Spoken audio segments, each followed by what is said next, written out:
വർഷത്തിൽ ഒരിക്കൽ മാത്രം നടത്തുന്ന ചരിത്ര പ്രസിദ്ധമായ മംഗളാദേവി ഉത്സവം നാളെ പെരിയാർ കടുവാ സങ്കേതത്തിൽ സ്ഥിതി ചെയ്യുന്ന മംഗളാദേവി ക്ഷേത്രത്തിലെ ചിത്ര പൗർണമി ഉത്സവത്തിൽ പങ്കെടുക്കാൻ എത്തിച്ചേരുന്ന ഭക്തർക്ക് രാവിലെ 6 മണി മുതൽ പ്രവേശനം അനുവദിക്കും. ഉച്ചയ്ക്ക് 2:30 ശേഷം വനത്തിനുള്ളിലേക്ക് ആരെയും കടത്തിവിടില്ല. ഒരാൾക്ക് 200 രൂപയാണ് ഒരു വശത്തേക്കുള്ള വാഹന നിരക്ക്. കാൽനടയായും ഭക്തർക്ക് ക്ഷേത്രത്തിൽ എത്താം. രാത്രി വനത്തിനുള്ളിൽ തങ്ങാൻ ആരെയും അനുവദിക്കില്ല.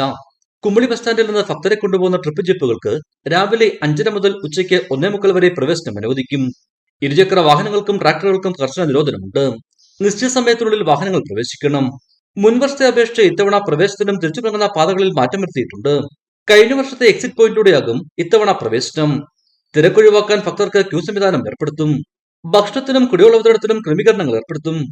വൈദ്യസഹായത്തിന് ഇരു സംസ്ഥാനത്തു നിന്നുള്ള മെഡിക്കൽ സംഘത്തെ ക്ഷേത്ര പരിസരത്ത് വിന്യസിക്കും. ആവശ്യത്തിന് ശുചിമുറികളും സജ്ജമാക്കും. വനത്തിലും ക്ഷേത്ര പരിസരത്തും ഏതെങ്കിലും തരത്തിലുള്ള നൃത്തരൂപങ്ങളോ തമിഴ്, മലയാളം, ഇംഗ്ലീഷ് ഭാഷകളിലുള്ള പ്രചാരണ സാമഗ്രികളുടെ വിതരണമോ പ്രദർശനമോ പാടില്ല. 5 ലിറ്ററിൽ താഴെയുള്ള പ്ലാസ്റ്റിക് കുപ്പികൾ, പ്ലാസ്റ്റിക് കവറുകൾ, അലൂമിനിയം ഫോയിൽ എന്നിവ വനത്തിനുള്ളിലേക്ക് കൊണ്ടുപോകാൻ പാടില്ല. ഭക്ഷണം വാഴയിലകളിൽ പൊതിഞ്ഞ് കൊണ്ടുവരണം. സസ്യാഹാരം മാത്രമേ അനുവദിക്കൂ. ഇതിനു പുറമെ മദ്യം, മയക്കുമരുന്ന് എന്നിവ വനമേഖലയിൽ കർശനമായി നിരോധിച്ചു.